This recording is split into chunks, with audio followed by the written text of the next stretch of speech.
অসম চৰকাৰে এটা ইতিমধ্যে আদেশ জাৰি কৰিছে যে অতি কমেও 5জন আমাৰ হেৰিয়া হ'ব লাগিব, পৰিয়ালৰ সদস্য হ'ব লাগিব আৰু 5জন পৰিয়ালৰ সদস্য হ'লে আৰু তেওঁলোকৰ যদি ন্যূনতম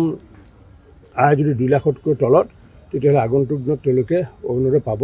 ৰেচন কাৰ্ডৰ ক্ষেত্ৰত আমাৰ মাননীয় মুখ্যমন্ত্ৰীৰ অধ্যক্ষতাত এখন সভা অনুষ্ঠিত হৈছিলে আৰু সেই সভা অনুষ্ঠিত হোৱাৰ পিছত তাত এটা বিসংগতি এটা ধৰা পৰিছিলে।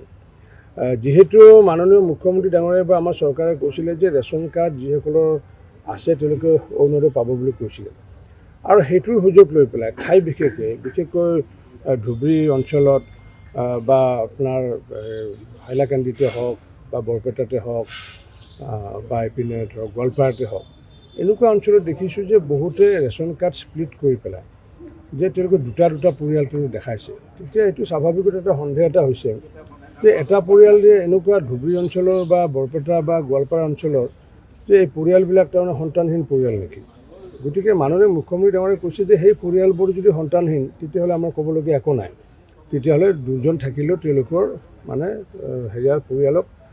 চাউলেই হওক বা অৰুণোদয় হওক যি সুবিধা পোৱাত পাবগৈ। আৰু যদি সন্তানহীন নহয় তেতিয়াহ'লে যে অৰুণোদয় স্বাৰ্থত যদি তেওঁলোকে স্প্লিট কৰি পেলাই ফেমিলিৰ যদি তেওঁলোকে মেম্বাৰটো কমাইছে, সেইকাৰণে অসম চৰকাৰে এটা ইতিমধ্যে আদেশ জাৰি কৰিছে যে অতি কমেও 5জন আমাৰ হেৰিয়া হ'ব লাগিব, পৰিয়ালৰ সদস্য হ'ব লাগিব আৰু 5জন পৰিয়ালৰ সদস্য হ'লে আৰু তেওঁলোকৰ যদি ন্যূনতম আয় যদি 2 লাখতকৈ তলত তেতিয়াহ'লে আগন্তুক দিনত তেওঁলোকে অৰুণোদয় পাব। আৰু এই সিদ্ধান্তটো এইকাৰণে লোৱা হৈছে যিহেতু যিহেতু অসৎ প্ৰবৃত্তিৰে ৰেচন কাৰ্ড নতুনকৈ সৃষ্টি কৰিছিলে, যাৰ কাৰণে ধুবুৰীৰ এগৰাকী আমাৰ যোগান বিভাগৰ বিষয়াক ছাছপেনশ্যনো কৰা হৈছে আৰু ইয়াৰ লগত কোন জড়িত থকা আছে তাক তেওঁলোককো আমি কোচ দিয়াৰ কাৰণে ইতিমধ্যে ব্যৱস্থা কৰিছোঁ। অসম চৰকাৰে এটা ইতিমধ্যে আদেশ জাৰি কৰিছে যে অতি কমেও 5জন আমাৰ হেৰিয়া হ'ব লাগিব, পৰিয়ালৰ সদস্য হ'ব লাগিব আৰু 5জন পৰিয়ালৰ সদস্য হ'লে আৰু তেওঁলোকৰ যদি ন্যূনতম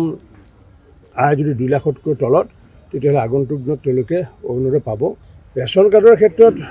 আমাৰ মাননীয় মুখ্যমন্ত্ৰীৰ অধ্যক্ষতাত এখন সভা অনুষ্ঠিত হৈছিলে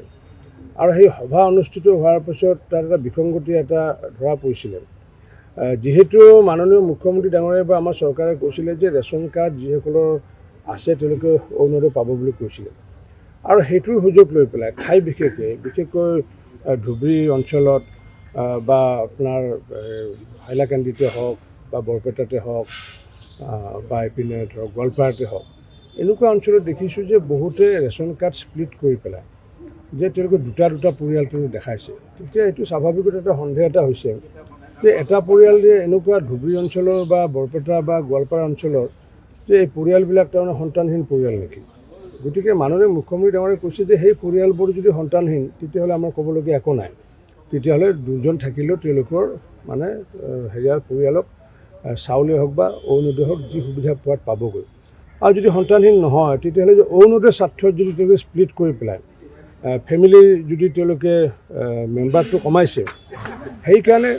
অসম চৰকাৰে এটা ইতিমধ্যে আদেশ জাৰি কৰিছে যে অতি কমেও 5জন আমাৰ হেৰিয়া হ'ব লাগিব, পৰিয়ালৰ সদস্য হ'ব লাগিব আৰু 5জন পৰিয়ালৰ সদস্য হ'লে আৰু তেওঁলোকৰ যদি ন্যূনতম আয় যদি 2 লাখতকৈ তলত তেতিয়াহ'লে আগন্তুক দিনত তেওঁলোকে অৰুণোদয় পাব।